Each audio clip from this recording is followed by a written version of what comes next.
नमस्कार, आप देख रहे हैं द बिहार टॉप में हूं आदेशपुरी। बीपीएससी 70वीं री एग्जाम सत्याग्रह कहें आंदोलन कहें पिछले 44 दिनों से चल रहा है और परसों पटना हाई कोर्ट में एक अहम सुनवाई होने वाली है। लेकिन इससे पहले बताएं कि 30 तारीख को छात्रों के द्वारा एक बड़े आंदोलन की घोषणा की गई है।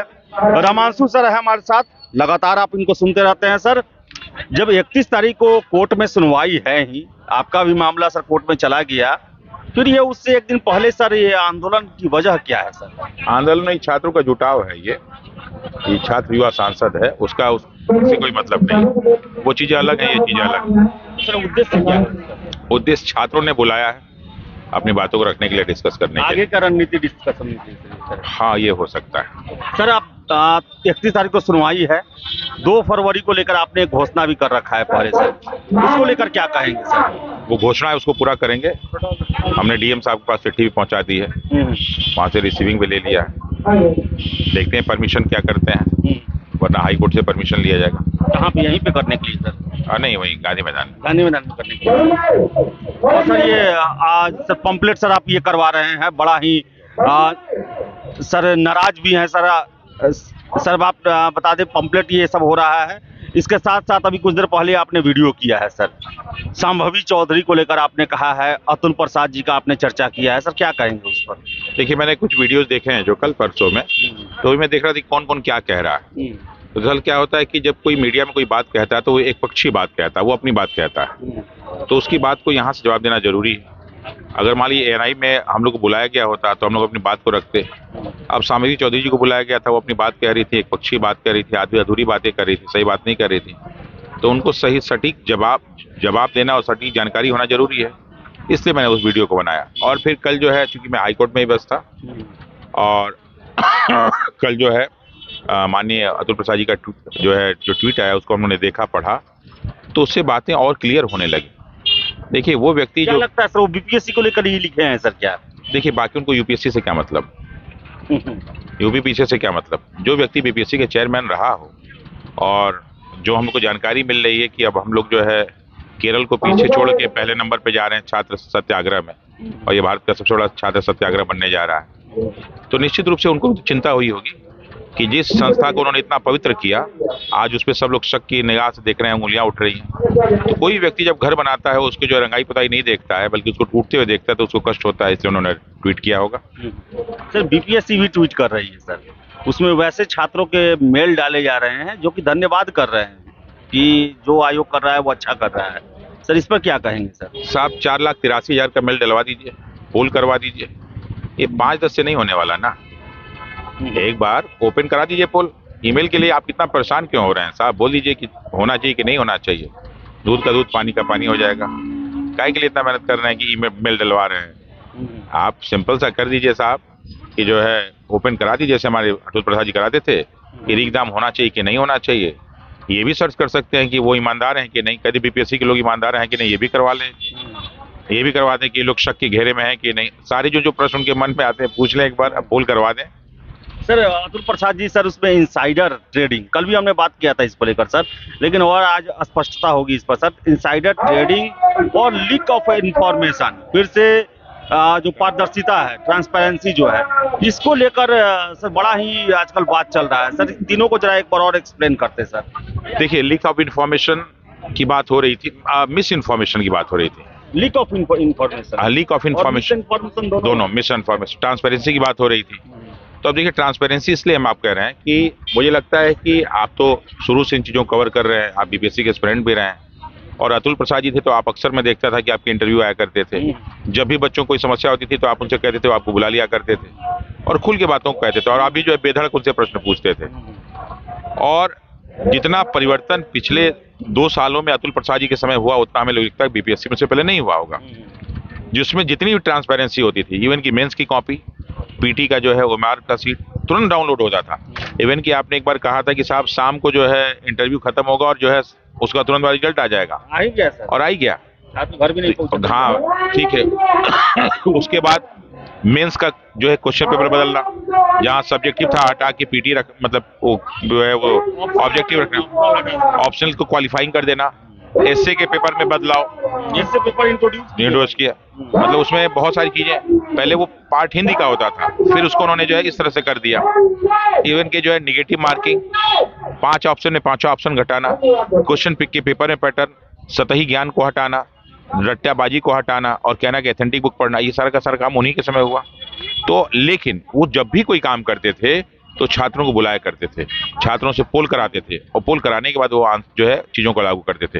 तो उनमें कभी विरोध नहीं हुआ, और विरोध अगर हम लोग करते भी थे बुला लिया करते थे, अब बैठो क्या समस्या है, और बैठ के कई बार डिस्कस करते थे इसको। ये तो ट्रांसपेरेंसी होगा। लीक ऑफ इंफॉर्मेशन क्या है कि जो 13 को पेपर हुआ वो 67, 68, 69 से अलग था, लेकिन जब 4 को पेपर होता है तो वो उसी पैटर्न पे हो जाता है।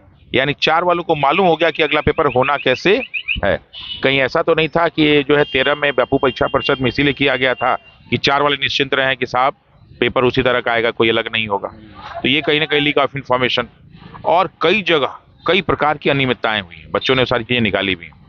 और एक आपका वर्ड था शायद क्या ना, इनसाइडर ट्रेडिंग।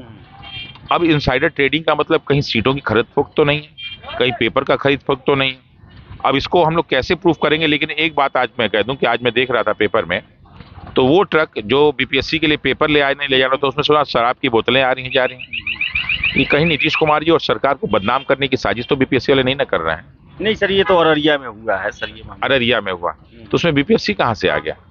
बीपीएससी का लेकिन प्रश्न पत्र को लेकर चर्चा की गई है कि वो जो स्ट्रांग रूम होते हैं, अब ट्रेजरी होते हैं सर, वहां से प्रश्नों को भेजना था। अब कहाँ भेजना था, किस परीक्षा का था, नहीं पता है। देखिए तो कहाँ से कहाँ चीजें जुड़ रही हैं, यही हम लोग कह रहे हैं ना। यही सारी चीजें ऐसी हैं जो कई बार शक का जो है दायरा जो है बढ़ा देती है। देखिए अगर जिस दिन पेपर नहीं हुआ था, और आपको भी याद होगा कि जब 2 या 3 तारीख, मुझे याद है, मैं आपका वीडियो रेगुलर देखता हूँ, तो आप शायद छात्र नेता दिलीप से बात कर रहे थे और शायद नॉर्मलाइजेशन की बात हो रही थी, और उन्होंने शायद कहा था कि हम जो है बीपीएससी चेयरमैन साहब के पास मिलना चाह रहे हैं, मिले, लेकिन मिले नहीं ना। और उन्होंने कहा कि हमको वहां से 3 अधिकारी नहीं है, छुट्टी पे गए हुए हैं, ये बोला गया।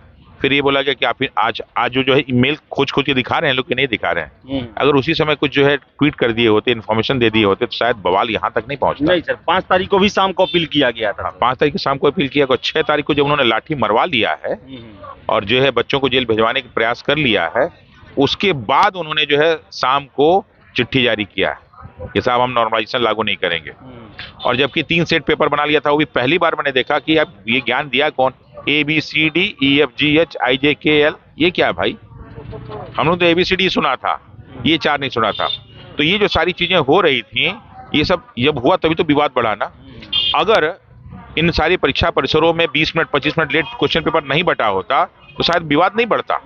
विवाद तो उन्होंने क्रिएट किया, और क्रिएट करके जो बच्चों पे दबाव बनाया कि तुम लोग ये कुछ काम करो, और उसमें बच्चे जो है तनाव में नहीं आए, बल्कि भाग के जो है बीपीएससी चेयरमैन साहब के पास, उनको गार्जियन मानते थे, और गार्जियन ने बच्चों पे आरोप लगा दिया, बच्चों को जेल भिजवा दिया। आज मनीष जेल में है और 11 बच्चों को डिबार करने की बात हो गई।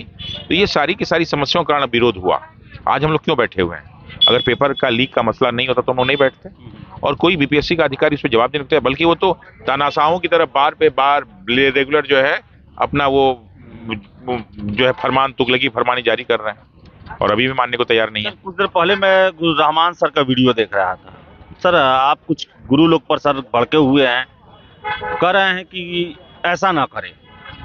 देखिए रहमान सर के बारे में तो आज तक मैंने कभी एक शब्द बोला भी नहीं, हमने भी नहीं बोला है। हाँ, और जिस व्यक्ति के बारे में मैंने बोला है वो सही बोला है। उस व्यक्ति ने मेरे बारे में स्पेशली 2 वीडियो बनाए, और 2 वीडियो बना के यहाँ के बच्चों मेरे बारे में बहुत उल्टी सीधी बातें कही। इवन कि मेरे परिवार के बारे में भी कहा है, मेरी पत्नी के बारे में कहा है, मेरे बच्चों के बारे में कहा। अभी तो मैं उसी के बारे में कह रहा हूँ, उसके परिवार के बारे में कुछ नहीं कह रहा हूँ, और उनकी उन सारी गलतियों को बता रहा हूँ कि जो व्यक्ति ये कहता है कि साहब PIL हमने 16 को ही दाखिल कर दिया, छोटे छोटे बच्चे हैं क्या, रुबड़ी वाले, इनको बेवकूफ बना देंगे आप? कहाँ गया आपका PIL? हमने तो 24 तारीख को किया, 28 को हमारी सुनवाई हो गई, जो है 16 तारीख वाला तुरंत जो है सुनवाई हो गया।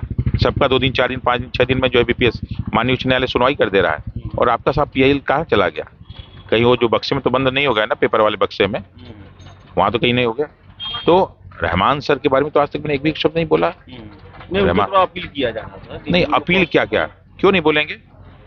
आप कुछ भी बोल सकते हैं, रहमान सर के बारे में तो आज तक मैंने कभी बोला, बल्कि रहमान सर आए तो तुमको हम लोग खुले हाथ से स्वागत भी किए थे कि नहीं किए थे?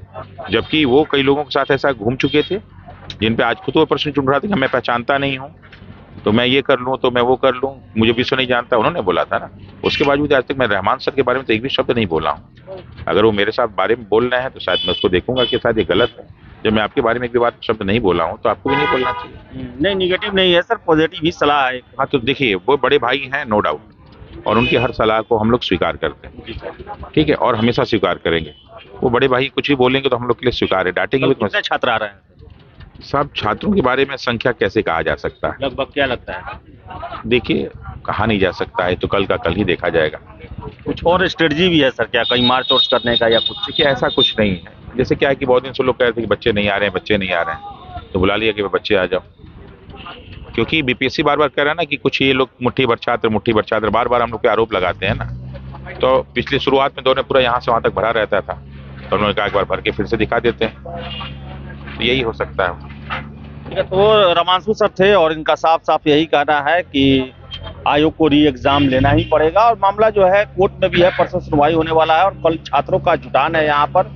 देखिए कल क्या निर्णय लिया जाता है और परसों पटना हाई कोर्ट में सुनवाई में जज साहब के द्वारा क्या आदेश सुनाया जाता है। तो फिलहाल इस वीडियो में इतना ही, बहुत बहुत धन्यवाद।